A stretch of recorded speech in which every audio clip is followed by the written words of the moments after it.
Assalamualaikum warahmatullahi wabarakatuh. Halo Kang Teteh, perkenalkan nama saya Michelle Miprianti dengan NPM 240110240240016. Saya dari program studi Teknik Pertanian Universitas Padjadjaran. Di sini saya akan menjelaskan dan mengidentifikasi alat klimatologi. Baik, yang pertama akan dijelaskan dari alat klimatologi yaitu ada Campbell Stock. Campbell Stock ini berfungsi untuk mengukur lamanya penyinaran matahari.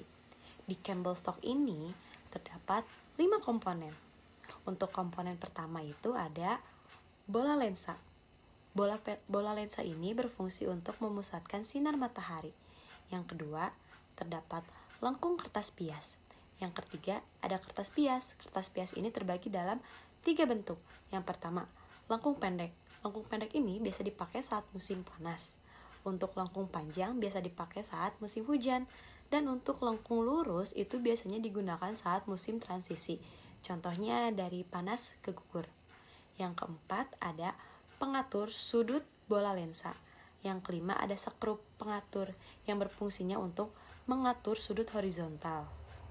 Nah, Campbell Stock ini memiliki cara kerja sinar matahari yang difokuskan ke lensa atau bola, terus ke kertas bias atau kertasnya akan terbakar atau mungkin juga menghitam sesuai dengan lamanya penyinaran matahari.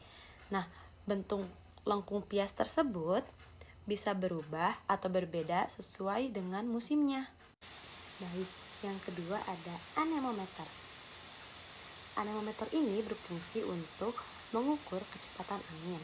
Di anemometer tersebut ini memiliki 3 komponen. Yang pertama ada cawan musi, yang kedua ada penyangga, yang ketiga ada speedometer atau alat pengukur. Yang cara kerjanya yaitu angin memutar cawan, terus putaran tersebut diteruskan ke jarum pengukur dan dilanjutkan untuk menunjukkan kecepatan angin di dalam sini. Nah, alat klimatologi tersebut juga masih anemometer namanya. Namun anemometer ini tetap sama. Yang dibedakan hanya mengukur kecepatan angin yang hasilnya otomatis tercatat dalam bentuk grafik atau angka.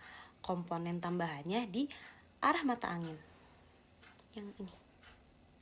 Yang ketiga ada sangkar cuaca. Sangkar cuaca ini memiliki fungsi sebagai penyimpan alat pengukur cuaca yaitu suhu dan kelembapan agar tidak langsung terkena sinar matahari dan hujan. Memiliki bahan kayu yang berfungsi sebagai isolator, bercat putih sebagai cahaya yang memantul kembali, serta tinggi dari si sangkar cuaca ini adalah 1,52 meter. Selanjutnya, sangkar ini menghadap ke utara selatan agar pengamatannya tidak terpapar secara langsung. Memiliki 5 komponen. Yang pertama ada kain, yang kedua ada cup out, yang ketiga ada termometer bola basah yang gunanya untuk kelembapan, termometer bola kering untuk suhu udara, serta termometer minimum dan maksimum. Untuk cara kerja sangkar cuaca itu sendiri, yang pertama ada sangkar cat berwarna putih ini untuk memantulkan cahaya. Kemudian, menjaga suhu dalam sangkar itu untuk stabil.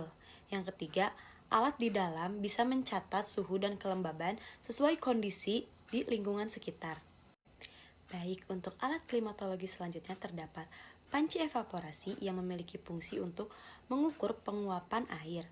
Nah, di dalam panci evaporasi ini terdapat 4 komponen. Yang pertama ada panci berisi air. Nah, untuk pancinya tuh memiliki tinggi 120 cm dan diameternya 20 cm.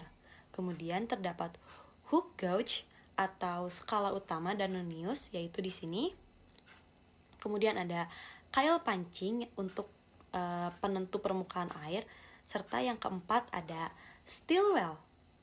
Untuk cara kerja panci evaporasi itu sendiri, yang pertama adalah air di dalam panci dibiarkan menguap. Kemudian perubahan permukaan air diukur dengan hook gauge. Selanjutnya, selisih tinggi air menunjukkan jumlah air yang menguap. Nah, dibacanya 3 kali dalam sehari. Untuk rentannya di 12 jam jika tidak ada hujan atau Untuk alat klimatologi selanjutnya yaitu ada Hellman. Hellman sendiri ini memiliki fungsi sebagai alat penakar curah hujan yang otomatis, menunjukkan lama dan intensitas hujan. Helman sendiri ini memiliki komponen yang pertama ada corong, yang kedua ada leher corong. Nah, leher corong ini sendiri memiliki fungsi sebagai tempat air masuk. Selanjutnya ada selang karet, tabung kolektor, pelampung, serta pena, kemudian ada kertas pias. Kertas pias ini sendiri memiliki fungsi sebagai menunjukkan seberapa besarnya curah hujan dan paling besarnya itu adalah 10 mm. Dilanjut dengan selang sifon dan diakhiri dengan ember penada. Nah, Helman sendiri ini memiliki cara kerja yang pertama. Air hujan masuk ke dalam corong, dilanjut untuk ditampung di tabung kolektor. Kemudian, pelampung akan naik turun menggerakkan pena pada kertas pias. Kemudian, tercatatlah jumlah curah hujan dan lamanya hujan. Biasanya itu dihitungnya per jam. Kemudian, saat air sudah penuh, air tersebut akan keluar lewat sifon dan menuju ember penada di akhir. Jadi, dapat disimpulkan dari alat klimatologi yang sudah saya jelaskan, berbagai alat cuaca memiliki fungsi yang berbeda untuk memantau unsur iklim, seperti Campbell Stock untuk mengukur lamanya penyinaran matahari, anemometer untuk mengukur kecepatan angin, ombrometer untuk menakar curah hujan, sangkar cuaca untuk melindungi alat pengukur suhu dan kelembapan agar hasilnya tetap akurat, panci evaporasi yang digunakan untuk penguapan air, sedangkan Helman mencatat curah dan lamanya hujan secara otomatis. Semua alat ini saling melengkapi untuk memperoleh data cuaca yang tepat. Cukup sekian yang dapat saya sampaikan, kurang lebihnya mohon maaf. Terima kasih Kang Teteh. Assalamualaikum warahmatullahi wabarakatuh.